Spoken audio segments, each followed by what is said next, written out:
લક્ષ્ય ન્યૂઝ, એક નજર, એક લક્ષ્ય. ડીસા તાલુકાના બલોદર ગામ ખાતે દારૂબંધ કરાવવા મુદ્દે ગ્રામજનો ગામમાં એકઠા થયા હતા. ત્યારબાદ ગામના સરપંચ અને ગામના આગેવાનો તેમજ બહોળી સંખ્યામાં ગ્રામજનો પોલીસ સ્ટેશન ખાતે ગામમાંથી ટ્રેક્ટરમાં બેસી પેલેડી પોલીસ સ્ટેશન ખાતે દારૂબંધ કરાવવા મુદ્દે ગામ લોકો ટ્રેક્ટર લઈને આવી પહોંચ્યા.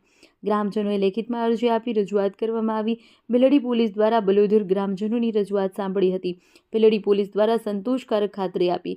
રજૂઆત કરવા આવી પહોંચેલ ગામના સરપંચ અને ગ્રામજનોએ બેલડી પોલીસનો સંતોષકારક જવાબ મળતા સહકાર મળતા આભાર વ્યક્ત કર્યો હતો.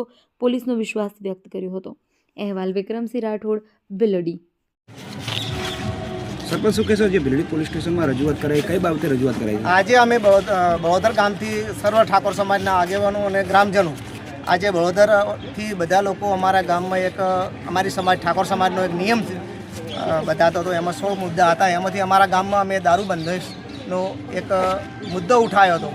એ મુદ્દાનો અમલ કરવા માટે અમે આજે ભીલડી પોલીસ ચોકીમાં અરજી આપી છે અને ગામવાળાઓએ બધે પણ એની રજૂઆત કરી છે. એટલા માટે અમે પીએસઆઈ સાહેબનો કહીએ છીએ કે અમારો ગામમાં જે દારૂ ચાલુ છે દારૂ બંધ થાય એના માટે અમે રજૂઆત કરી છે અને અમને સોનેરા સાહેબે જવાબદારી સોંપી છે કે અમે સંતોષકારક જવાબ આપ્યો છે અને અમે પૂરેપૂરો કોશિશ કરીને દારૂ બળોદર ગામમાં બંધ કરાવીશું.